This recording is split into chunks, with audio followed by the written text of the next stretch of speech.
友，大家好，欢迎收看中嘉新闻，我是赖伟一。橘色恶魔日本京都橘高校吹奏乐部再度访台，首演选在高雄时代大道，将在12月10号演出。橘高校演出过程将在网络平台上直播，透过多角度的多元视角，让线上观众零时差感受橘色恶魔魅力。 橘色恶魔再次袭来，甜美的笑容配上精湛的演出，去年在国庆首演广受民众好评，今年再次返台，首站就在高雄。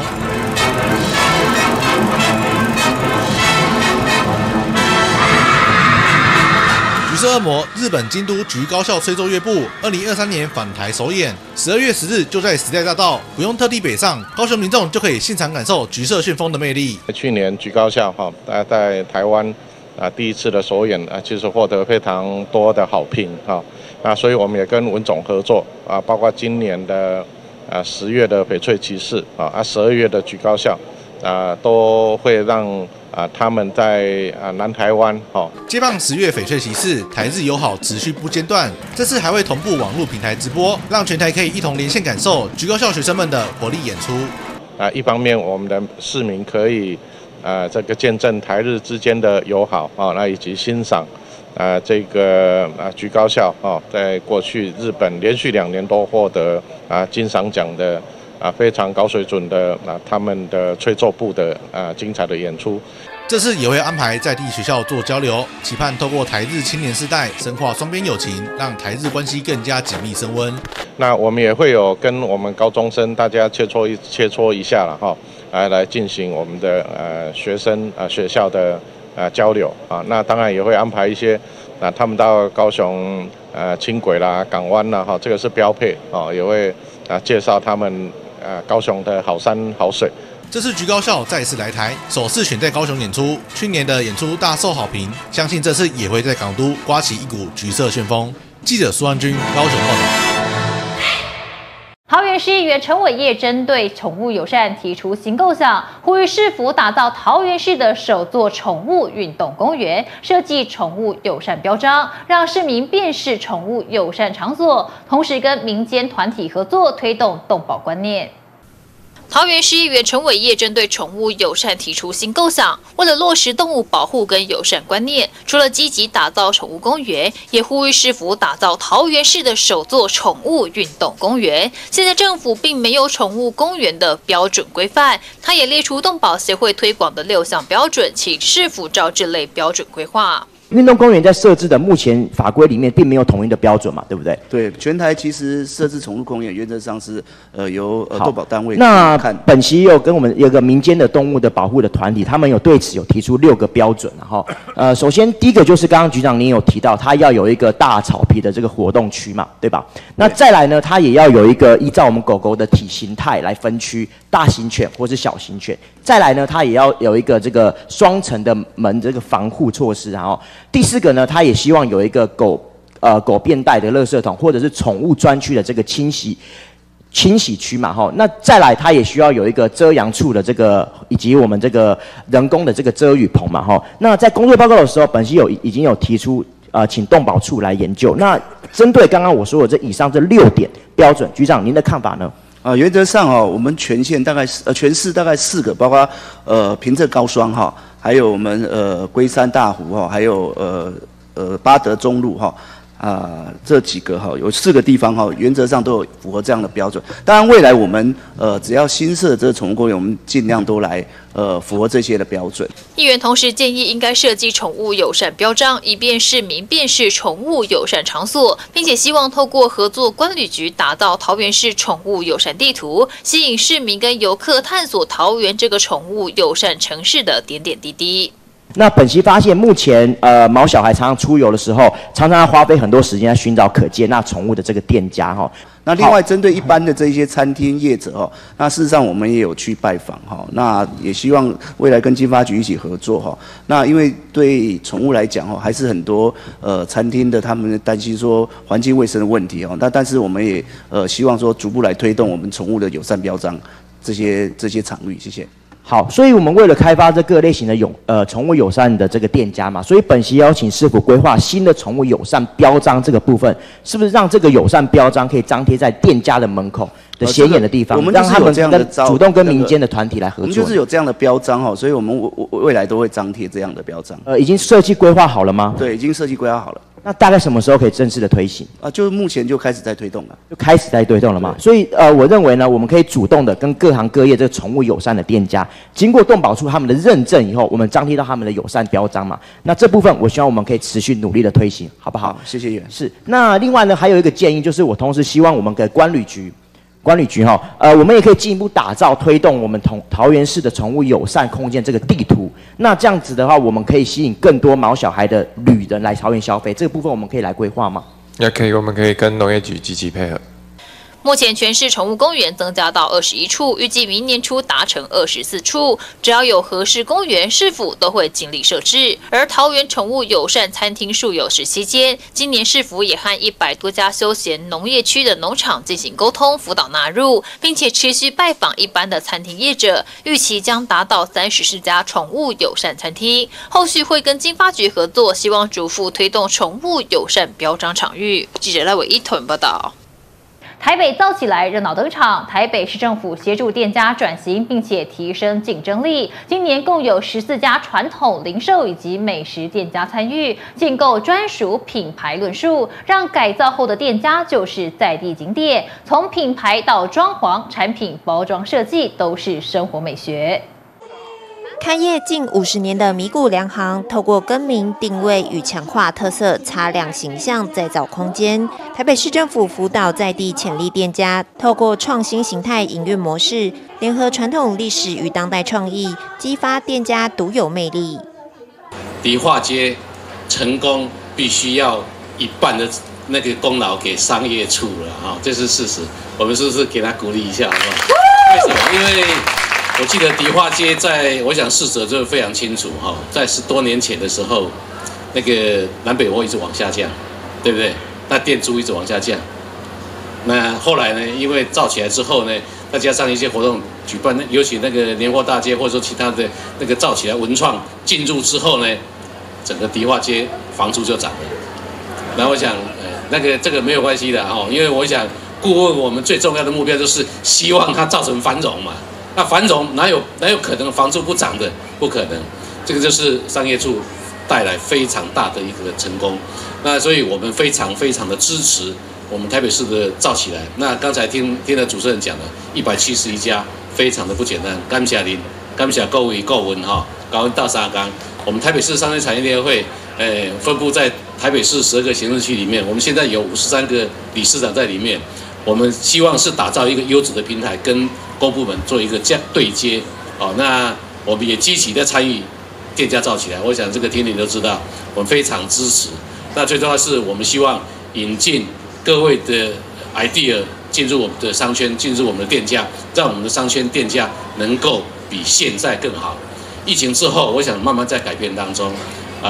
消费配比也在改变当中。只要是你是民生必需品，现在是非常厉害的一个东西。那非民生必需品还是有机会啊。那只要稍作改变的话，都会影响繁荣的未来。23家行店日前在大稻埕创意展售，透过市府的再造计划，翻转品牌成就形象，形塑台北街景特色，也有不少店家虚实整合，线上线下行销并行。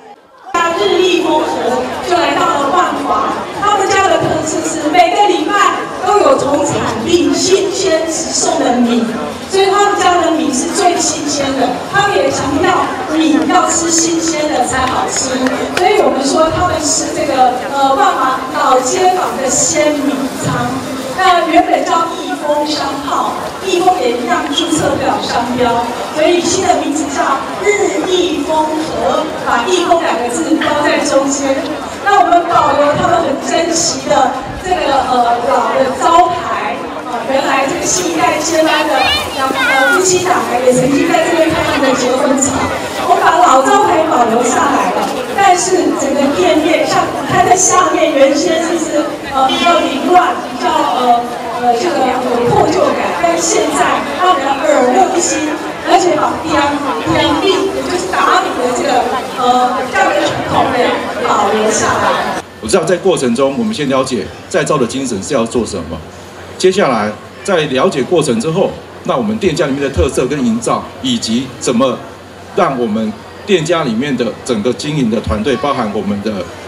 里面的所有的成员，要取得共识，把我们的特色做一个呈现。那当然这中间也需要我们团队这边的持续一个辅导。那跟大家报告一下，其实我们都知道，台北市是一个商业发展为主的一个城市，我们的产业其实以3级产业为主，其中我们可以看到财政部的资料，76%的店家，76%的一个登记，其实都是我们3级产业的一个店家。那营收呢，甚至达到80%以上，都是我们3级产业。那这里呢，我们看到我们跟商圈息息相关的，不管是我们的零售或是餐饮，在今年的一个成绩，其实都已经超越了往年的疫情前的一个成绩，不管是营收等等，这些呢都是有赖于我们各个产业跟我们团队跟我们相关的店家共同的努力，才有这个成绩。那这边呢，也再次的感谢大家共同的一个参与。那我们知道，造起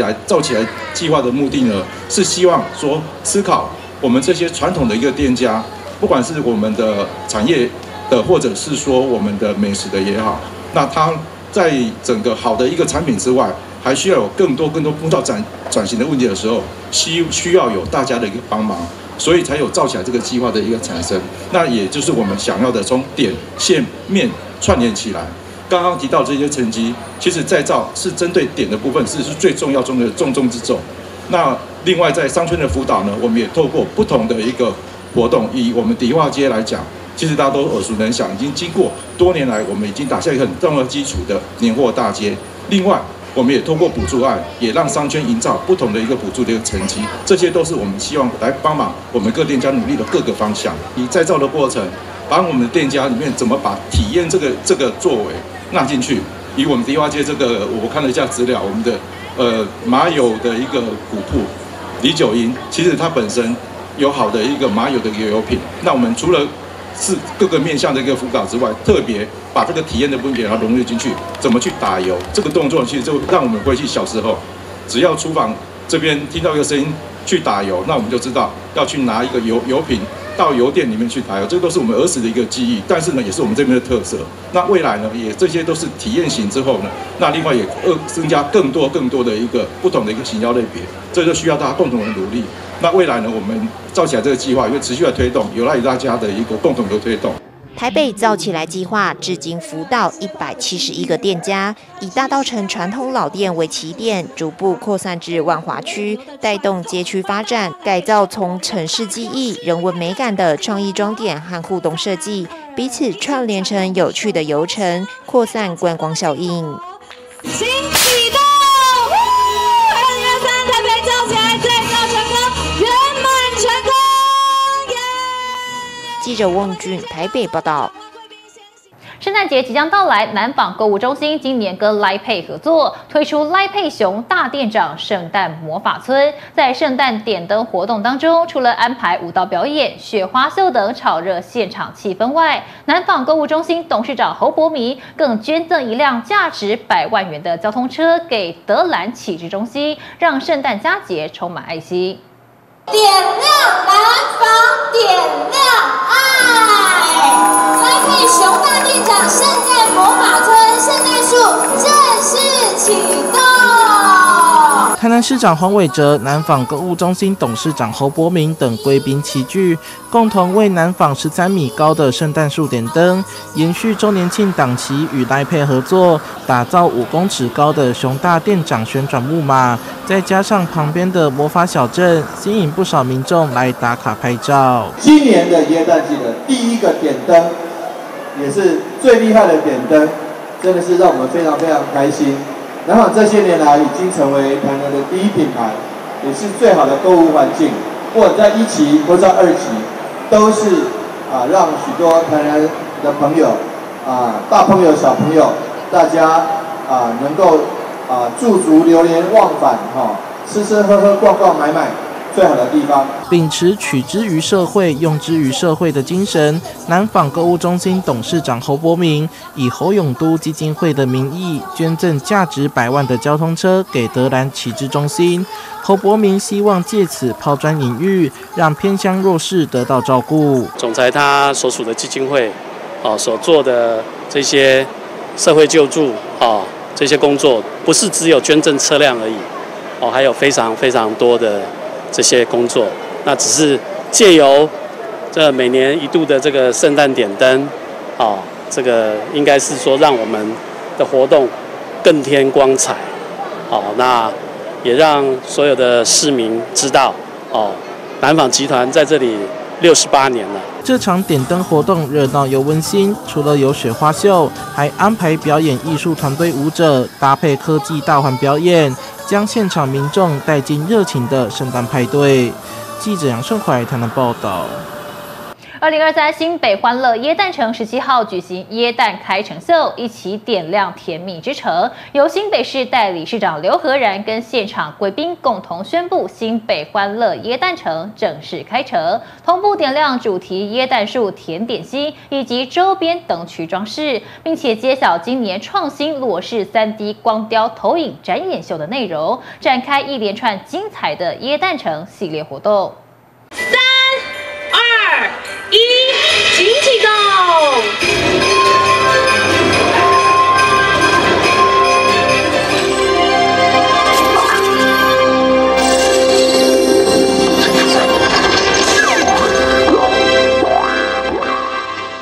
在新北市代理市长刘和然和与会贵宾的启动下，正式点亮2023新北欢乐耶诞城，揭晓今年首支创新裸视3D 光雕投影展演秀再度闪耀篇，由桑塔熊担任主角，和姜饼人带来一连串的故事，打造耶诞城史上投影范围最广的声光秀展演。刘和然表示，搭配主灯区市民广场天幕式的耶诞树甜点心，以抹茶蛋糕形式为主体发想，充满光影美感的双层薄纱天幕灯饰，用灿烂光点闪耀整个新北夜空。欢迎大家在充满丰收、感恩、团聚的11、12月，和家人朋友一起来共享欢乐时光，打造温暖回忆。我们用天幕的方式把它搭配起来，所以我们称这棵耶诞树叫甜点心，可以扩大整个耶诞树的感觉哈，而且里面的这个灯光的变化非常的丰富跟多元。那第二个就是我们正前方的这个投影萤幕，我们这次用的是3D 裸视，所以这次的3D 裸视头一次突破，而且是最大的萤幕。我们希望呈现一个非常欢乐的气氛，让我们来的市民朋友跟所有全世界的友人都可以感受到欢乐的气氛。刘和然也建议要来参与耶诞城的朋友可以多使用大众运输工具。今年耶诞城也有人流总量控管，并扩大交通管制。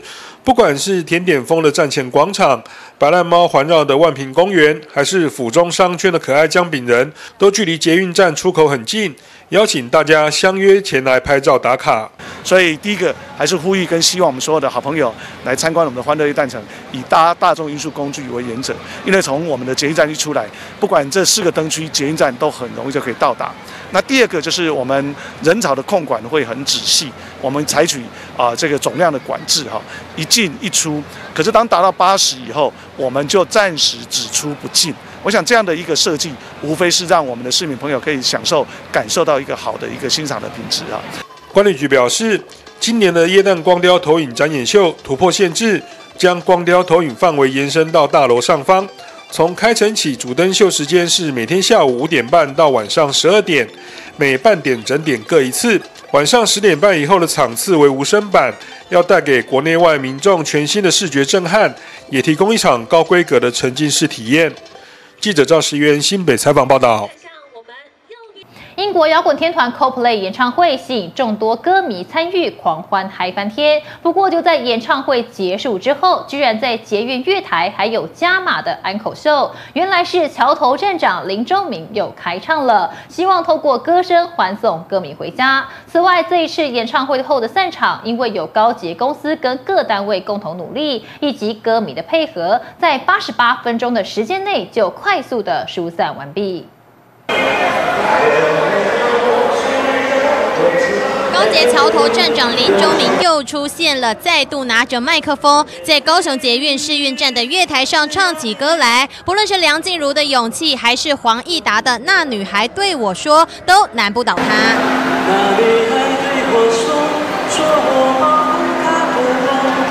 深情款款的歌声深受民众喜爱，让许多人不禁拿起手机想要记录镇长唱歌的画面。当列车来临时，也不忘与他握手。在英国摇滚天团 Coldplay 演唱会结束后，还有意外的安可曲，让歌迷们排队等车的时候，还能沉浸在音乐的氛围之中。忠明站长这一次呢，其实也是为了嘉惠他其他的就是来参加的这些粉丝哦，所以他也是有预备了他的歌单。那这次他也是有更新了一些他的新的歌单。许多涌入捷运站准备回家的歌迷都得到了站长用歌声热情的欢送。根据统计，周日 Coldplay 的演唱会参与民众最高人数达到86505人次，比周六再增加1647人，并且在88分钟就疏运完毕。我们在疏运的部分哦，其实每一次都比前面一次更上手哈。我们这2天的疏运部分大概都是花了大概86到88分钟的这个部分哈。11月11号的时候呢，我们在试运站还有我们全线的运量呢是29.2万人次哦，其实已经是我们今年破运量的第1高的运量了。那在昨日的话呢是26多万人次，那这个部分的话呢，也是我们今年第2高的部分。周六的时候，狂吸8.4万名歌迷，超越韩国女子天团 BLACKPINK。周日再突破8.6万人次。演唱会2天以来，高雄捷运共计疏运56.5万人次。为了分流捷运人潮，散场时加派接驳车40辆，并动员警义交各局处工作人员大约1100人次。我们2天的话呢，大概是有400多的额外的支援人力呢，有来这个试运站这边哈，来进行支援的部分。通常还有包含就是我们的车务、站务啊，还有我们通常的警察同仁跟市府的这些相关的长官的部分的话呢，也都是有在周边的这个区域的部分呢，也有在支援待命的。在高捷公司自己本身的部分的话呢，我们大概2天的部分是出动到300-400位的这样的人力的部分。期间交通秩序良好，疏运完成时间低于原定目标，创下疏运新纪录。虽然人潮众多，但有各单位的共同努力以及歌迷的配合，让散场时的疏运88分钟就完成。记者王仲凯、庄淑婷高雄报道。由基隆市政府跟台铁基隆站携手在基隆火车站南站1楼打造的街舞空间已经完成。基隆市长谢国良跟市政府产发处长、中华民国霹雳舞协会理事长、基隆火车站站长以及市议员郭美秀、郑凯琳议员代表等人一起视察。谢国良期许这处空间能够成为青年朋友跳舞的好环境，也能够减少无家者朋友聚集在这里。由基隆市政府和台铁基隆站携手在基隆火车站南站1楼打造的街舞空间已经完成。基隆市长谢国良和市政府产业发展处长林鼎超、中华民国霹雳舞协会理事长林俊涵、基隆火车站站长徐天安以及市议员郭美秀、郑凯琳议员代表等人一起视察。谢国良期许这处空间能够成为青年朋友跳街舞的好环境，也能够减少无家者朋友聚集在这里。室内的部分来勘察我们基隆街舞空间的一个进度，那也很谢谢中华民国霹雳舞协会的林理事长协助我们，就是有关于空间的意向规划等等。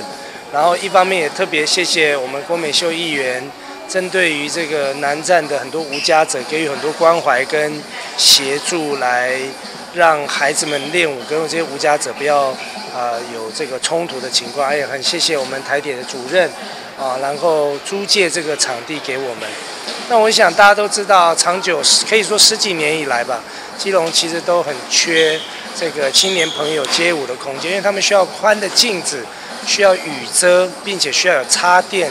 可以有音乐跟更多的灯光这样子的一个环境。那我们就选定了在南站这样子的一个空间来把它设置完成。那我刚刚也有建议说，举例可能把这个亚洲最有爱城市基隆的市都可以弄成霹雳舞的市意象，这样可能会更适合一点。当然我也有对于这个环境还有多一些建议，那我们再请产发处跟这个台铁的主任来沟通。但是能够有这样的一个场地，我想也很谢谢台铁的协助。不过换句话说来，台铁要理解，我们有这样的场地以后，无家者的朋友他比较不会过来，所以这个叫做双赢。那未来我有特别请我们1分局，他们也非常的积极，会协助，如果有一些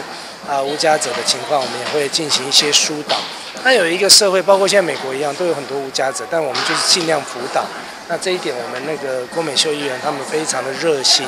所以我们过一阵子就会正式的开幕。开幕我们也希望以我们基隆在地舞者的意向来做一个命名等等。所以我今天先来视察一下，先看一下这边的环境，然后再做最后的一些修改。也谢谢大家配合。这个案子一共花了产发处目前大概多少钱？40几万了哈。所以我觉得说也还算是一个花费适当，但是可以给青年朋友好的环境的一个规划。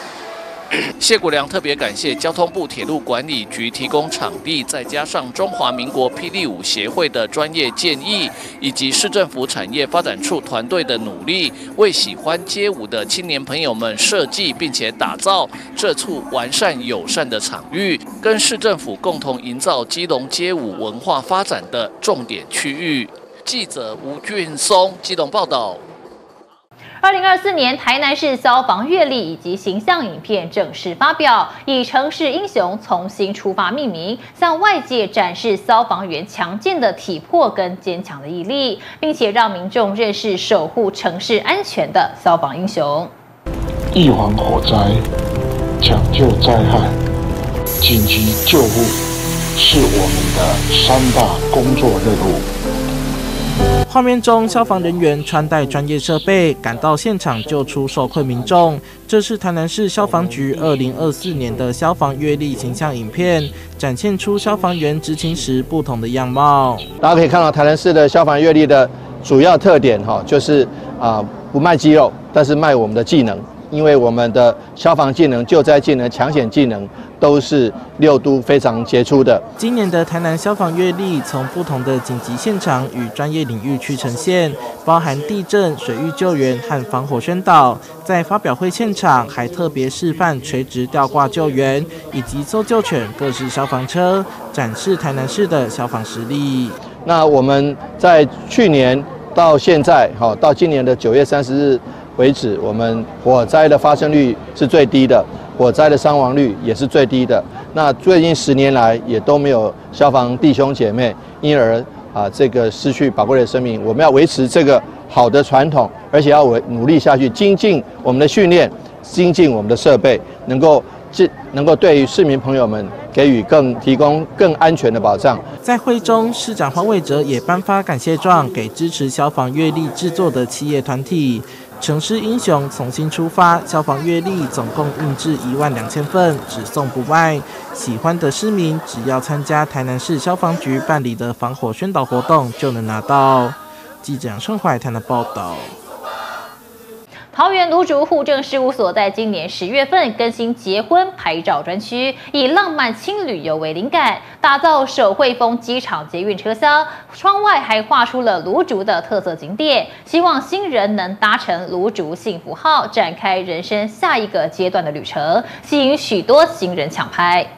两人拖着行李，仿佛像是要搭捷运一般，拍起来十分好看。这是桃园芦竹户政事务所在今年10月份更新的结婚拍照专区芦竹幸福号，以手绘风格呈现机场捷运车厢，窗外还画出了五九桶山、南坎大桥等在地特色景点，仿佛像是搭乘机捷游览芦竹，吸引许多前来登记的新人抢拍。我们这次的设计的内容是以浪漫轻旅游为发想。机场的捷运车厢为元素，打造了芦竹幸福号，以可爱的手绘风格来呈现。主墙面呢有手绘的飞机，以及立体的行李箱，象征着新人的启航幸福旅程。侧墙面的捷运窗景是以结合芦竹区五九桶山、三鼻捷运站以及南坎大桥等特色景点，让新人在结婚拍照的时候，仿佛是搭乘了机捷旅游在地的风光，希望能够带给新人美好的回忆。除了更新布景外，芦竹户政事务所的结婚专区也安排许多巧思，不仅准备甜蜜小物和趣味手拿拍，为新人拍照增添趣味性。另外拉下布幕，还有澎湖双星石户、户外造景等背景可供新人选择。而且结婚专区位在一个小房间内，留给新人隐私空间。住址上也写上了新时代的结婚古礼新界，提倡双方平等结合，让现场洋溢甜蜜的结婚氛围。主任期盼新人都能拍出最满意的照片，留下美好回忆。这次的换装深受新人的好评，在短短1个月就吸引了84对的新人来登记。我们在所内也有提供了现代的国民婚礼的礼书，来提供新人来参考。比如说我们现在的聘金嫁妆，也就是父母给予新人的结婚基金。那比如说泼水的仪式，我们是隐喻着祝福新人的感情纯净如水。然后执扇子也是意含着新人与家人的感情永不散。那拜别父母也是同样的是感谢双方的父母来平等成家等等的表现，来宣导婚姻中的尊重与包容。另外，只要来到芦竹户政事务所登记结婚，所方还会送1包平安米、樱花粉、平安玉手的外形十分讨喜，要祝福登记的新人们都能幸福美满。主任也提醒民众办理结婚登记时，要准备好双方身份证、相片以及户口名簿，还可以事前在网络上先预约时段，缩短办理手续的等候时间。期盼每对前来登记的新人都能带着美好的回忆，完成人生重要大事。记者刘雨婷台湾报道。2023台北市竹尾杯全国跆拳道锦标赛11月18及19号在台北市龙山国中热闹举行，有来自全国各地幼儿、国小、国中及高中组的选手近1400人次报名参加。除了有令人振奋的竞技对打项目外，还有讲求精气神合一的品质项目，提供全国跆拳道选手自我表现的舞台，展现平时的训练成果。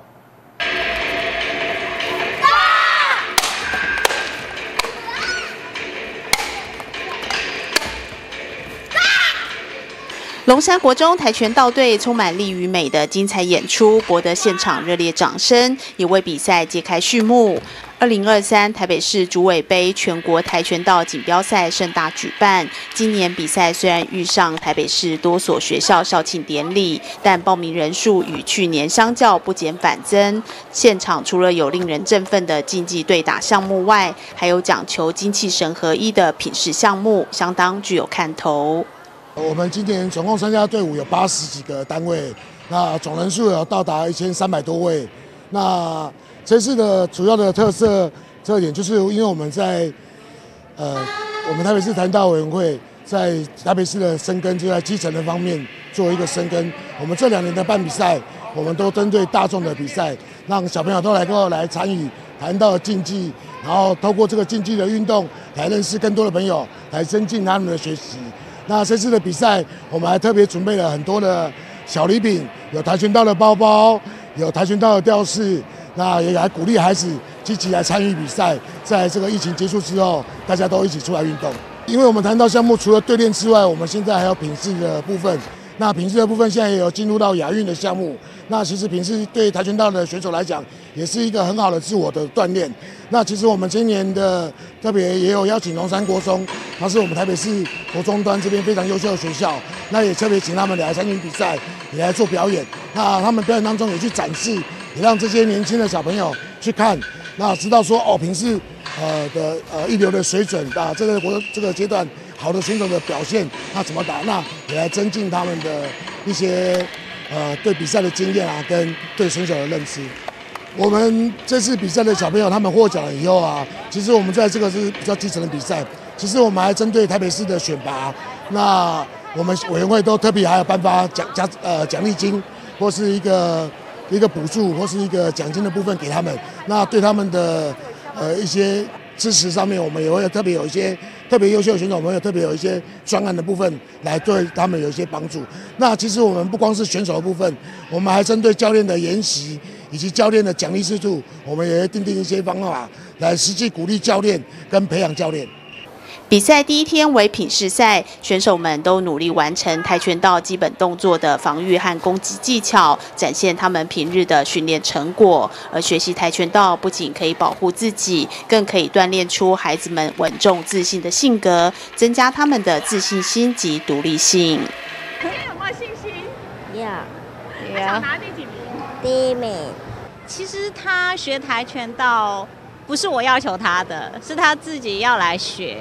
那他跟我讲了快半年了，我才有去网络上找跆拳道，然后有找到离我们家很近的昙花跆拳道。对，那但他去第一次试学的时候，他会觉得很喜欢，所以才让他继续学跆拳道这样子。其实他改变很大，就是他其实他是一个蛮内向，然后比较害羞的孩子。那他学了之后，特别是他有参加过第一次比赛拿金牌之后，他的自信心就回来了。就幼稚园的老师也特别跟我讲说，他变化很大，然后就变得会主动找人讲话，然后找人玩这样子。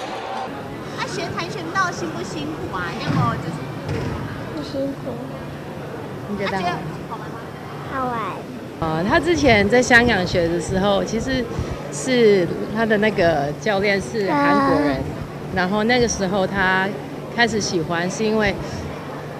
语言，他觉得很好玩，然后觉得怎么会有喊口令然后做动作，从这样开始他就后来就变成是因为他是幼儿班嘛，所以他们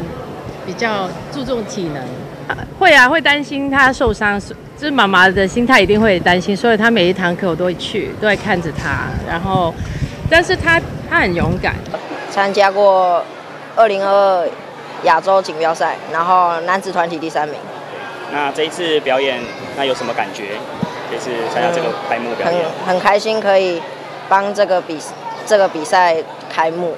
然后希望这个比赛可以顺利利。这样子的一个活动，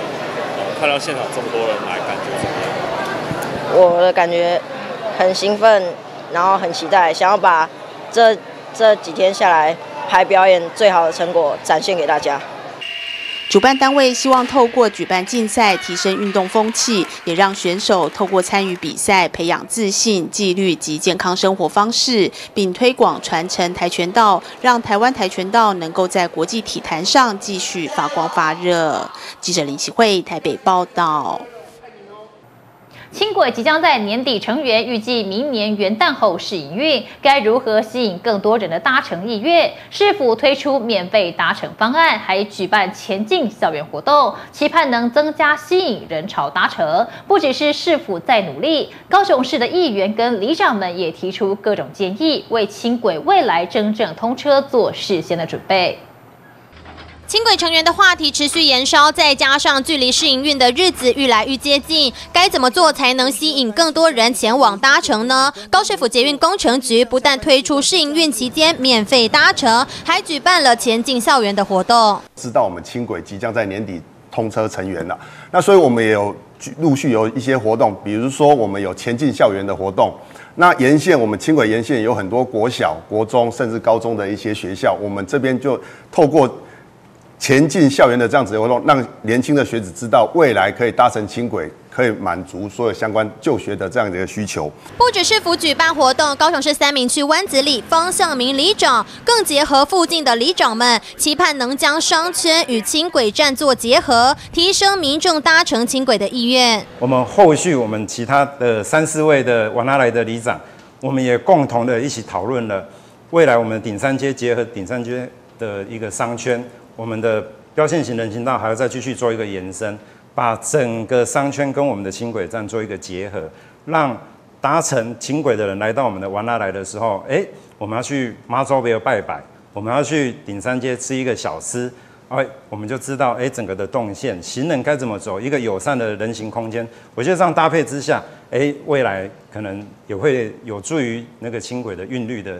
这个提升。搭搭乘轻轨除了可以观光之外，张博洋议员更是希望轻轨不只是用来观光，反而应该让民众习惯搭乘轻轨作为长期的交通工具。其实它本来就不是主要作为观光运输用的一个载具，所以其实如果我们把它设定为它是观光的话，但我们就会担心说啊，如果没有大型演唱会，如果高雄流行音乐中心没有办活动，那是不是轻轨就没有人搭？如果随着你的路网越来越绵密的时候，其实民众会慢慢的发现说，搭轻轨比较安全，搭捷运比较安全。那长期来讲，当然人潮就会往这个地方去做一个转换啊。部分的轻轨车站有设计上的小巧思，特色车站也可能是吸引民众搭乘的关键。高雄市左营区新上里王英华里长认为，可以将学生的创作与当地车站做结合，或许会有新的火花。那个美术的天分很高，我们的孩子就是在美术创作方面很强。那希望新上国小站这个站体能够让学校的孩子能够发挥，让他们的作品能够登上这个站的。让这个站能够更有特色。为了轻轨的即将成员，各界纷纷想尽办法，不论是增加车站的丰富度，或是提出各种方式，希望吸引更多人搭乘，都是为了轻轨未来真正通车事先做些准备。记者高雄综合报道。新北市中和区秀山国小一对小兄弟日前到日本参加第27届松滨国际钢琴大赛，哥哥不仅获得 Junior B 组首奖的阿波罗奖，兄弟合作4手联弹，同样拿下联弹 A 组的阿波罗奖殊荣，并且在家人的陪伴下，带着丰硕的成果荣誉归国。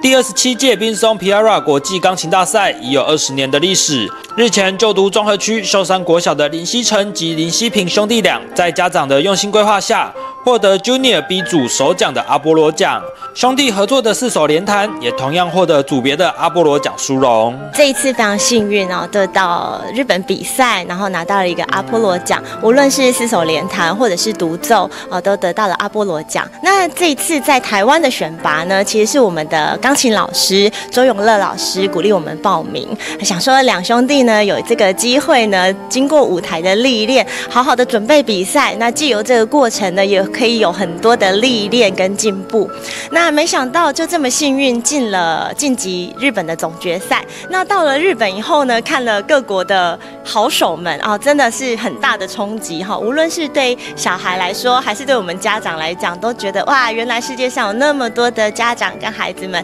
那么努力我们就知道我们自己要再更加油一点。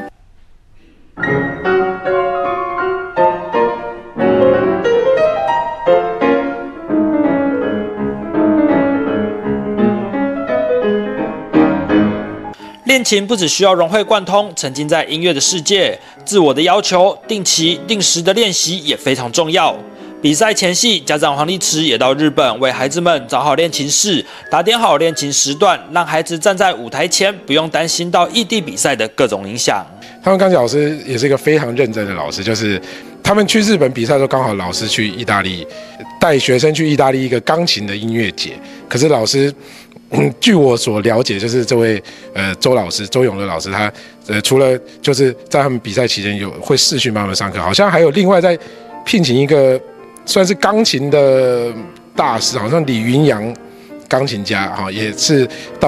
好像最后是到他们家来帮他们指导他们这个钢琴4手联弹的部分。那最感谢的其实也是我们的钢琴老师因为当时他人在意大利带音乐营，还要继续指导我们。那音乐班这边也给我们很大的协助无论是平常的课程帮他们垫底呀，把他们的基础打得很好，以及后续我们回来之后也给我们很多很多的关心跟支持，真的很谢谢学校这边给我们的支持，还有给我们的资源。林希成和林希平2兄弟赴日获奖，黄立慈除了表达对各个指导老师的感谢外，对于秀山国小音乐班也给予了极高的评价。能将孩子交给学校，是他最幸福的选择。记者苏建明新北采访报道。为了帮助罹患重大恶性罕见肿瘤的国立海大附中林姓学生，海大附中跟周大观文教基金会共同协助募集抗癌基金，校方办理温暖抗癌祈福记者会，市府也响应认购书籍，为林同学募集抗癌经费。基隆市副市长邱佩玲在教育处代理处长杨桂杰的陪同下，亲自鼓励林同学勇敢面对，努力战胜病魔。希望敬业可以早日康复，平平安安回来跟我们一起上学打球。很想念和你一起相处的快乐时光，在学校打打闹闹，有说有笑，一起吃午餐，在体育课打篮球。虽然现在没办法跟你一起打，但我相信你以后一定可以。我等你回来跟我一起打球。这个疾病99%的复发率，95%的致死率，让他很绝望。也很痛苦，所以今天真的非常感谢各位能够来到这边，伸出你们的援手，告诉敬燕他不是一个人，有这么多人愿意帮助他，这么多人当他坚强的后盾。海大附中渔业科的班导和同学一起为罹患重大恶性罕见肿瘤的林同学加油打气。在这场温暖抗癌祈福记者会中，海大附中与周大观文教基金会及家长会感谢市政府响应印制和认购书籍，还有海洋大学、国教署与各界的爱心涌入，为林同学募集抗癌基金。校方说，2周的时间已经完成第1阶段募款，募到超过100万元，让林同学能安心进行化疗与标靶治疗。那我们周大观当然是捐了2600册的书，有13种，大概算一下，应该是可以募到100万。最基本的，因为将来的路真的没有底线的。那我是很佩服敬燕的勇气，他一般现在在治疗的话都要休息，他因为是一个单亲，他知道妈妈很辛苦，他希望赶快毕业进大学，赶快去工作，所以这样的精神我是很感动。家长会发起了募款的方式，因为他的家庭经济真的是很困难哦，所以我们要一起来帮这个孩子。那我们目前的话，第1阶段是依据就是说根据就是他的那个每一个阶段可能会用到的营养品跟药物，就是每个阶段。那初估第1阶段我们会帮他，就是说希望可以募的100多万这样子。那我们目前第1阶段的募款已经达到目标，所以说我们就是停止募款了，就是目前为止我们就暂停，我们把社会的资源可以留给更需要的孩子们。他每次呢进出医院呢，化疗费用呢一次是6万块，就如同呢他在前2个礼拜刚化疗完毕。那刚化疗完毕呢，他目前呢他的医院的医疗基金呢还是欠还债，所以呢我们会透过这次的募款呢，去帮敬燕同学呢去结清了一些呢医疗基金，相对的他还有所谓的生活费，还有营养金问题呢，所以呢目前评估呢，他大概呢需要费用呢在100出头。那目前呢，感谢社会大众呢，我们已经呢募到120几万，而且今天呢陆续呢一些募款基金也进来了，所以呢可以达到了150几万。所以目前第1阶段呢已经达标，所以呢还是感谢呢我们社会大众的一些支持。基隆市副市長邱佩玲也在教育處代理處長楊桂杰的陪同下，親自到學校鼓勵抗癌鬥士林同學勇敢戰勝病魔。因為謝國樑市長一直很希望打造基隆成為有愛的城市，所以每一件大小事他都很關心。那我們的教育處的楊參議處長，他這回呢就把這個事情告訴了我們，所以我們首先希望捐贈15萬給這個基金會。周大觀基金會買書，然後把書呢給我們所有教育處的學校們。當然，我後來今天早上也臨時還知道說，我們社會處同時也捐贈了9萬塊錢。我相信在基隆愛心不會少。那我今天最要覺得最了不起的是，我們林同學非常勇敢，你在我後面，我必須要跟你說，你是最棒的。然後呢？不要擔心，沒有問題的，一切都會很好。你會在我們海洋大學許校長做了可能20年吧，你还在，你还是有杰出校友，还会再回来，这绝对没有问题，加油，为自己打气。周大观基金会也借此呼吁政府能以公务预算成立癌药基金，来挽救宝贵的生命。那我借这个机会，借着你们这个镜头，我很期盼呐，总统候选人，我希望他能实践一件很重要的事情，就是用公务预算编所谓的癌药的基金，因为现在因为健保一直压缩，所以说那个癌症的治疗又没办法等待，等到他可能活下来的时候，这个人已经走掉了。所以我希望跟国外的所有的欧美国家，的先进的医疗的这样设一个公务预算的所谓的癌药基金。海大附中说，林同学的梦想是进入海洋大学就读，学习渔业技术。校方感谢市政府与民间和全校师生的爱心，来帮助罹患重大恶性罕见肿瘤的林同学，能尽快度过这个难关，朝着人生梦想迈进。记者黄日升、陈淑平基隆报道。以上就是今天的中嘉新闻，感谢收看，我们再会。